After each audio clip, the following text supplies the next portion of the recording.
At the time that I'm filming this video, this is the smallest whip that I've ever made throughout the past 11 years of my whip making career.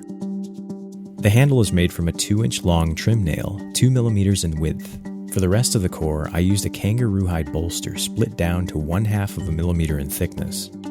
Previously on the channel, we made a miniature nylon bullwhip with whipmaker's cord, but in comparison, this whip makes the previous one look like a full-size build.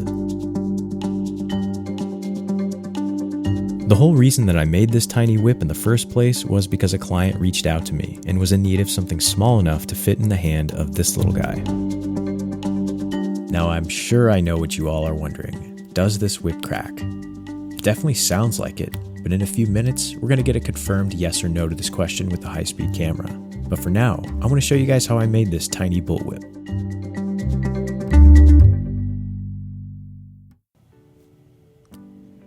Now to tie on the single bolster, I used this bobbin for tying flies for fly fishing lures. Worked pretty well actually.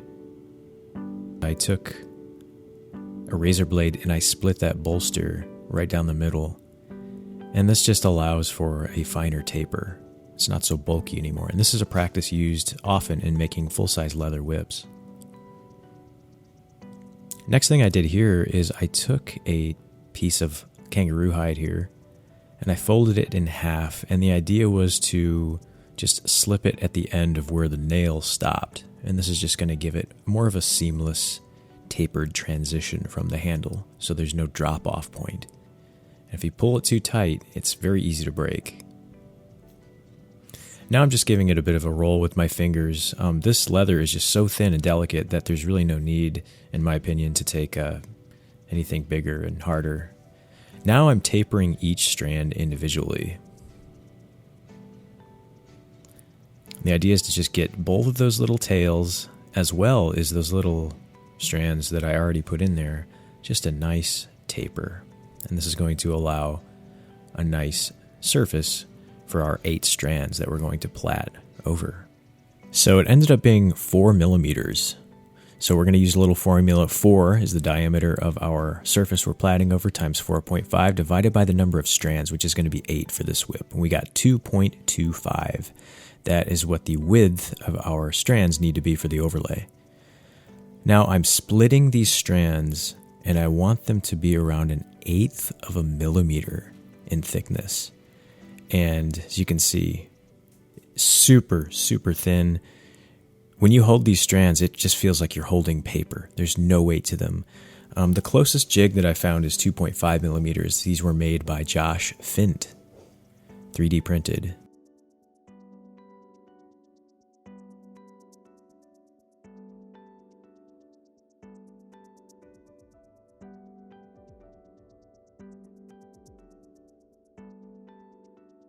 So I'm resizing all of these strands.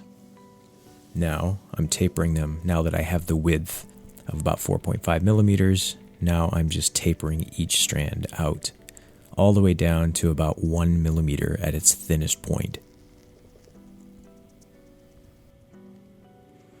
As you can see here, I'm tying the first 2 strands on and I'm about ready to grab the second 2, but really pay attention to the tips of these strands that I'm about to feed through this loop to start the overlay. Right there you can see just how thin they are.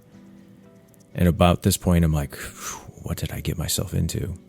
The tedious nature of this plaiting. Everything's just so tiny. I find myself squinting, leaning in. It's a real challenge. As you can see, I'm using plenty of plaiting soap. I sped this part up. I'm just doing a single strand diamond plait, under one, over one, under one, over one, and 8 strands for the entire length of the handle here. This part was particularly tedious because the strands really want to fold on each other, invert, and so on. So as you can see, we are working our way down this very, very short handle. Still in a single strand diamond plait, 8 strands. And because they're so thin, they're very supple, especially with being hydrated with all of that plaiting soap. Oh, I just caught myself. I said plating. Those were the days of young Nick's Whip Shop. Things are about to get a little bit easier temporarily, but I tell you what, it won't last long, my friends. It won't last long, because these strands are going to be becoming more narrow and more narrow as we work our way down the whip. And we're going to even have to drop strands as we work our way down. So a bit of a breath of fresh air at this juncture. Now I'm grabbing the strands and just plaiting under 2 over 2, but you'll really notice what's happening. The strands are beginning to stick on themselves. And they're so light. They are saturated with plaiting soap, so it's becoming increasingly difficult to grab the correct strand. You almost have to stick your fingernail in between the strands and peel the correct strand away.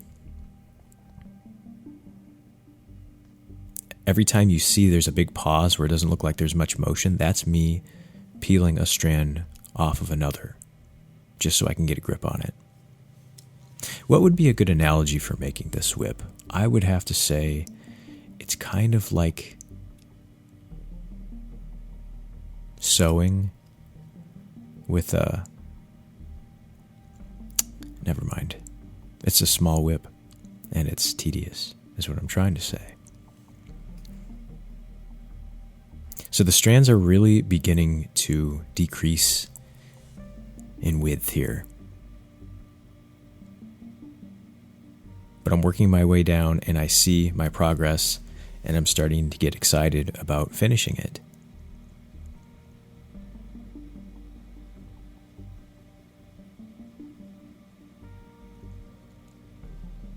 At this point, you can see just how tiny these strands are. They're only about 1.5 millimeters in width. So it's kind of like a progression of difficulty as you work your way down. And you get better the more you go, so I guess it's fitting in a way. You'll notice the strands are really sticking on each other. Here we're going to be dropping a strand from the left-hand side. This music is way too dramatic for what I'm doing. I didn't actually listen to the whole track. I just saw that it was 8 minutes, so I stuck it in. Hey, we're just going to go with it. Then I dropped a strand from the left-hand side. There were 3 on the left. There were 4 on the right. And the finish line was in sight. He kept plaiting. He kept going. Now, this was actually really fun. It was a challenge. And I've recently made more of these tiny whips.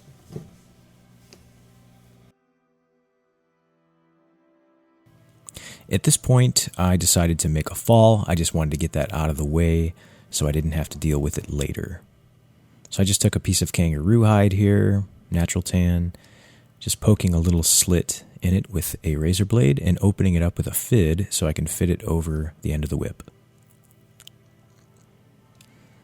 I found it pretty challenging to slide it over here. I struggled with this for longer than I should have, but finally I decided to just twist them up and I was able to fit it over the whip.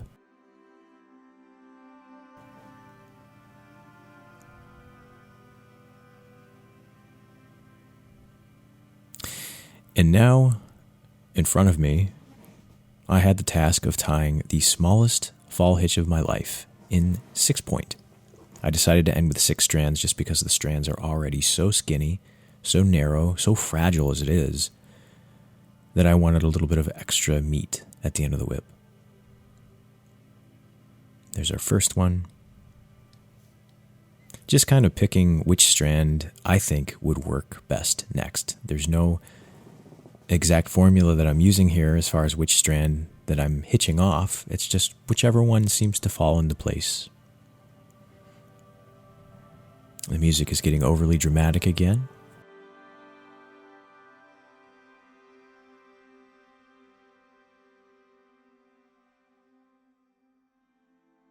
I'm glad that I had a little bit extra length on these strands because it allows you to grip them when you pull each strand, when you snug those hitches to tighten your fall hitch.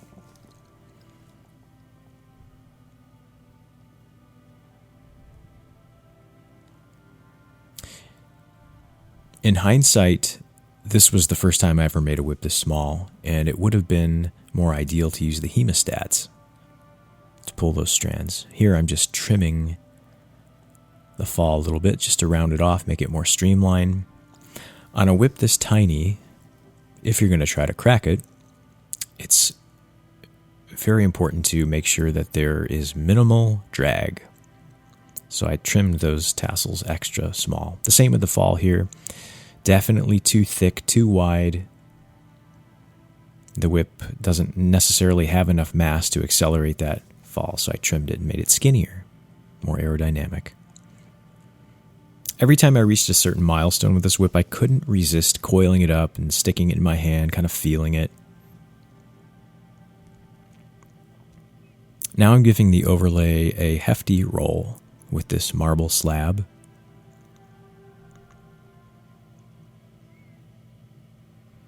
And it's really neat to see how much rolling does. There's been so many times with leather whips as well as nylon whips. I finished it, I was happy with it, but it just seemed like there was some extra bulkiness. And all that it needs is a nice hefty roll. You can see all of those edges are much more tucked into place along the edges of the whip.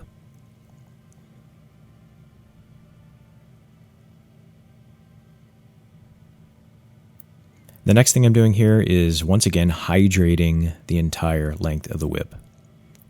For the previous stated reason, these strands are so thin and fragile, it's crucial to keep them hydrated, especially towards the fall hitch.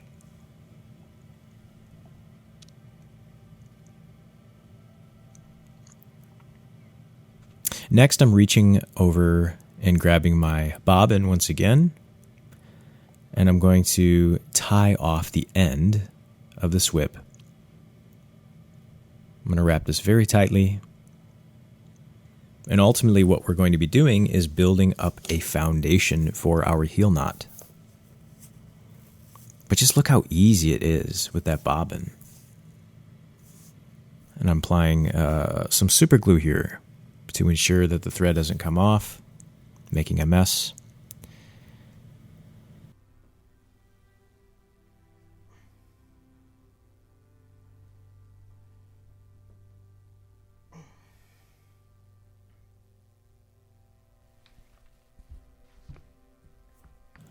Okay, take this.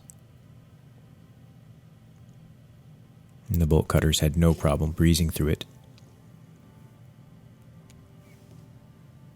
So my goal here was to tie a 2-pass 5x4 Turk's head knot, and I got through a little bit of it, but shortly after, I could not keep the bites of the knot on the foundation. So I ended up having to cut off a small strip of leather after I rounded off that initial foundation. I ended up just smashing it down and rolling a piece of leather here to serve as the heel knot foundation. And I didn't want to do this because I personally liked the look of that streamlined spherical foundation, but it was just too small. Doing this for the first time, I wasn't able to pull it off. So I decided to use this. Here I'm just trimming the top. And because this is going to be a 5x4 with a closed top, I didn't really care what the top of the foundation looked like as long as it was smooth. So I'll go ahead and let this play just a little bit. I'm kind of fumbling my way through this. This is, as you're watching this video, this is, at the time, the smallest knot I have ever tied with leather or with any cord at all.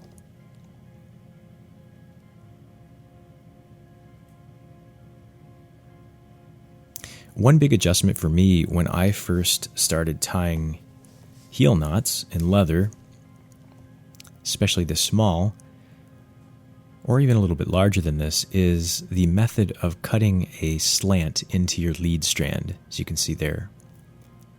And then it's just you're alternating between pushing that strand under or over, and then just grabbing a fid like this and just opening it up, sliding it through, so on and so forth.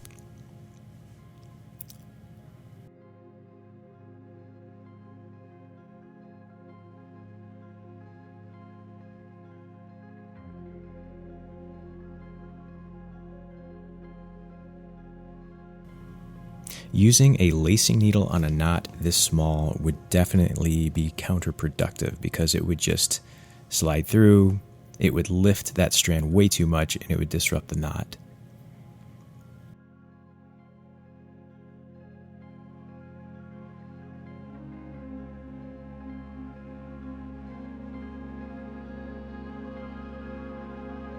That's why just using the fid to create a little tunnel and sliding it through is much more useful.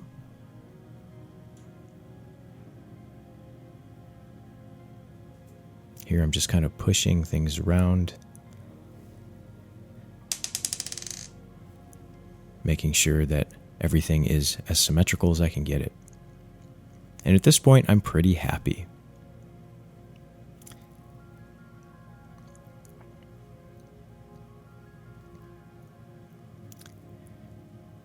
Here you can see I'm trimming off where the lead strand went in, that little tab of leather. Also on the top, pulling that off as well. We don't have the luxury of being able to melt two pieces of leather together like we can two pieces of nylon together, so I had to park it underneath a couple of other strands. Here you can see I have split and trimmed another piece of kangaroo hide, and I wanted my secondary pass to be in this natural tan to give it a nice little highlight.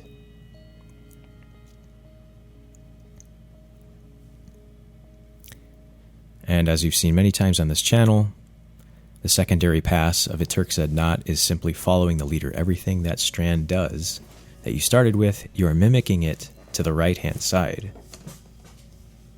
So you can see the top there is becoming nicely closed off, so any ugly edges of the nail itself or the foundation are covered.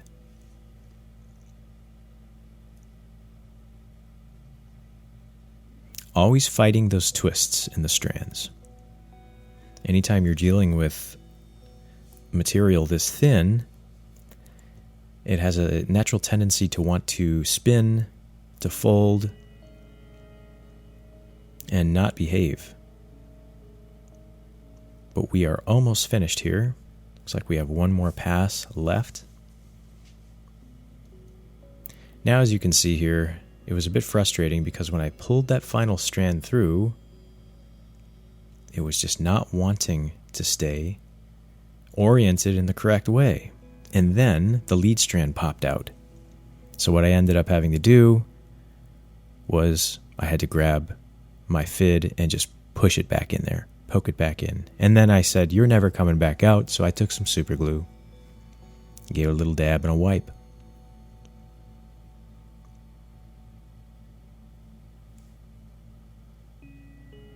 And we're once again trimming off those strands. That was definitely not short enough, but that one was. So again, I went in there a little more with the snippers.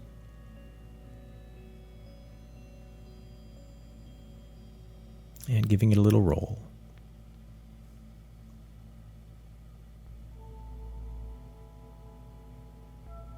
And also rounding off the top to give it as much of a spherical shape as possible, despite having to use a wider piece of leather.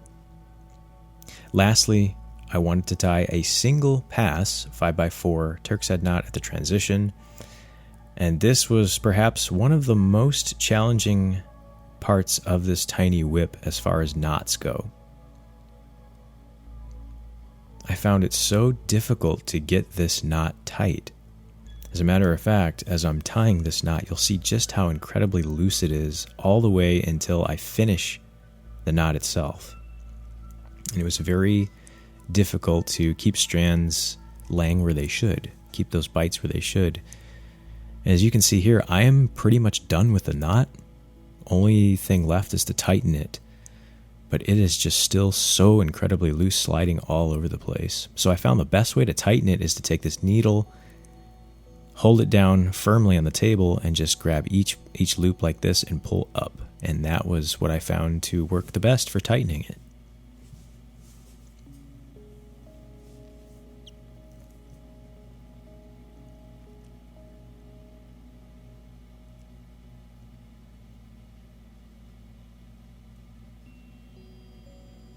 I suppose a tweezers probably would work pretty well for this also. A little bit of confusion there as to which strand I needed to pull.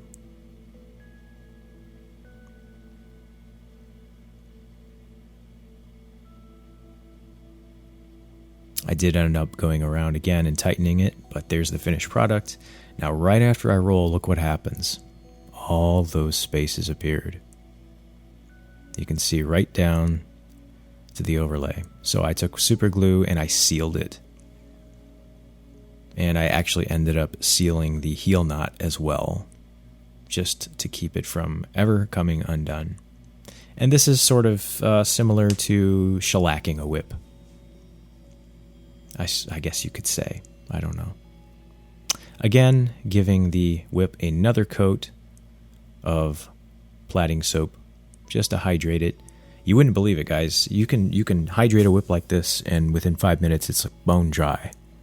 So I just tried to keep it as hydrated as possible. At this point, I'm going to make a tiny, thin cracker with some sewing thread. I think I ended up using 3 strands twisted together for the cracker.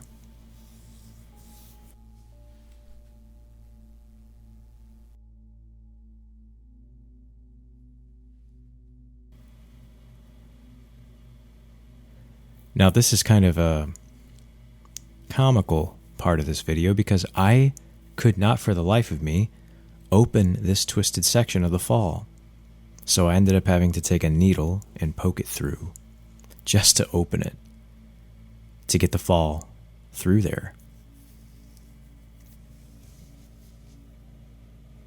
And then for whatever reason, I took my hemostat and clamped the needle. I don't remember why I did that, to be honest. I guess it was to help me hold this standing up. As you can see, I pushed the fall through. And I'm just getting ready to tie a simple half hitch.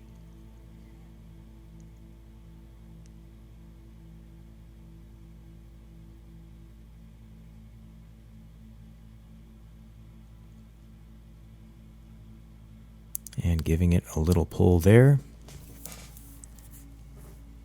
And trimming off the excess. Again, it's really important on a whip this tiny to make sure you're cutting that as short as possible.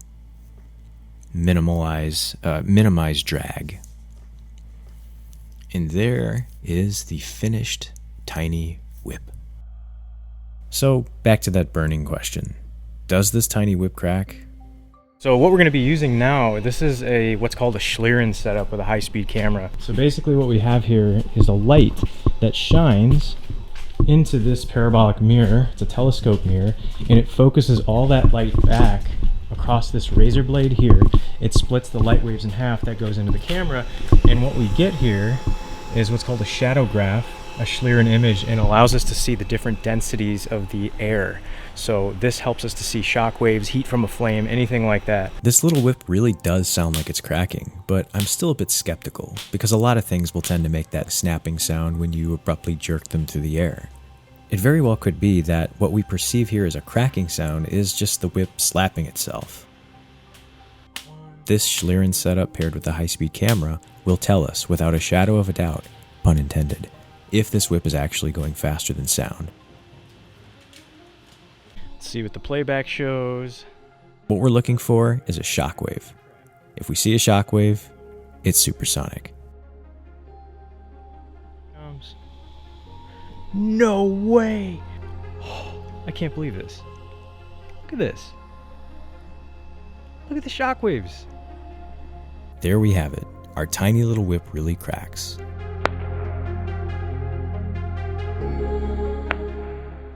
This particular take is interesting to me. The whip wasn't going quite fast enough, and as a result, no shockwave. Subsonic and supersonic is a fine line.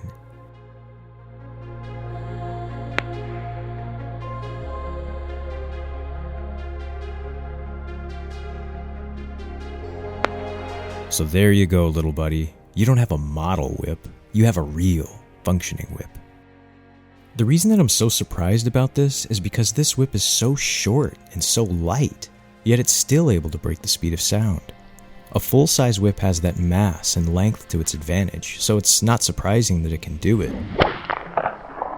This just goes to show that conservation of momentum works in any whip, no matter how big or how small. Which begs the question, how small can we go? Thank you guys so much for watching, and I will see you all in the next one.